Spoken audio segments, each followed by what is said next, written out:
I'm Elaine. It's time for another session of Let's Talk Alzheimer's. Thanks for joining me. The topic today, from the most demanding stage, is communication part 2, using the senses. First, can we name the 5 senses? I usually get 4, then have to think about the 5th. An easy trick, begin at the top of the head. Eyes, ears, nose, mouth, and then the skin, which equals sight, sound, smell, taste, and then the touch. You've got it. As Alzheimer's continues to slowly progress through the brain, things change. A patient loses the ability to communicate. Even that repetitive conversation has stopped.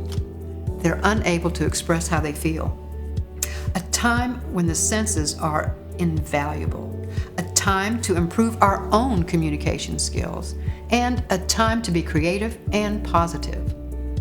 Let's use the senses in new ways. We'll start with sight. The eyes of an Alzheimer's patient are expressive windows to their soul. Without saying a word, a patient reveals feelings of happiness, sadness, confusion, and fear. It's important for a caregiver to see these feelings, then develop a meaningful response. To start, connect with the eyes. Whether a patient sits or stands, do the same. Be on their level. The connection helps them to see and hear you. Speak with welcoming body language, which includes facial and hand expressions. Keep the gestures small and calm, not big and threatening. Let their eyes see you and speak to you. Sound.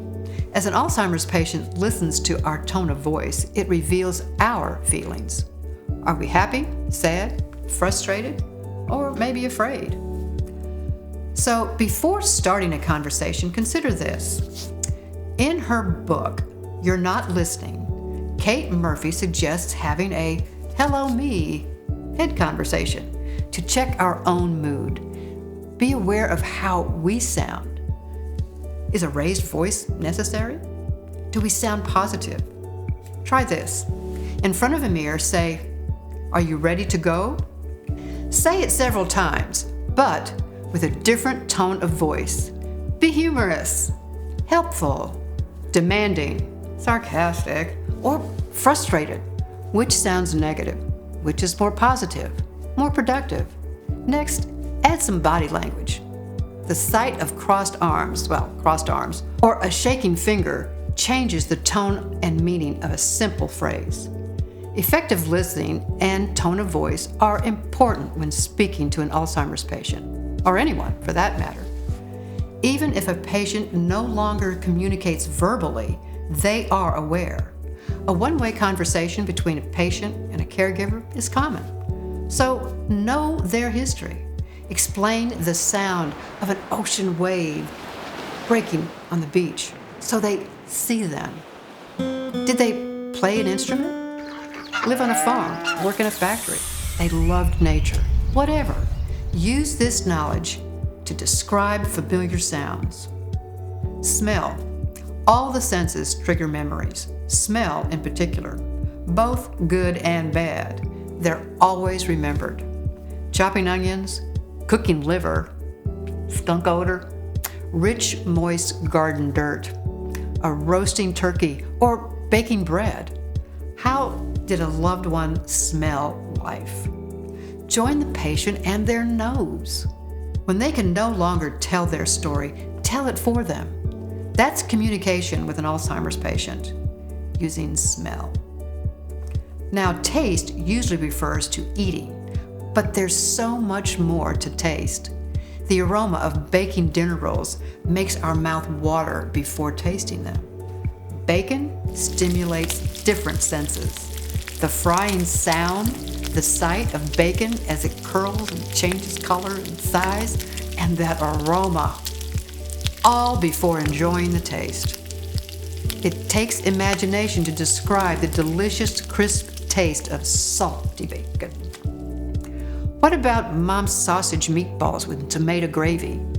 Taste stimulates memories of special meals and occasions, so we're able to share these memories. That brings us to touch. Touch involves the entire body and all aspects of our lives, from pain and delight to any physical activity we do. We must understand the power of touch with an Alzheimer's patient. When there's confusion in their eyes, a light hand stroke across the back or a relaxed pat on the shoulder suggests feelings of trust and calmness, which is positive. With Alzheimer's, the roles of child and parent are reversed. Think about it.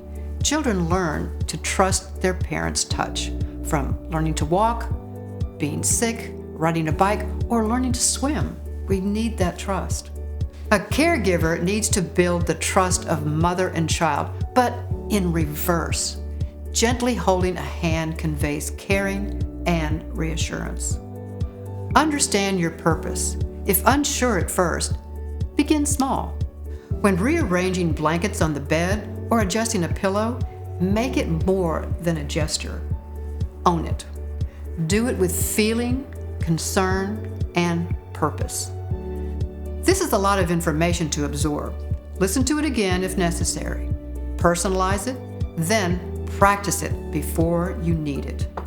Be aware and prepared of any situation and help others to understand. Share your knowledge and ideas. There's no room for, "I don't have time for that now." Think about it. Thanks for watching. In the comments below, let me know what was helpful. Check the subscribe and like buttons below, then check out Communication Part 1 at Let's Talk Alzheimer's. Thanks for listening.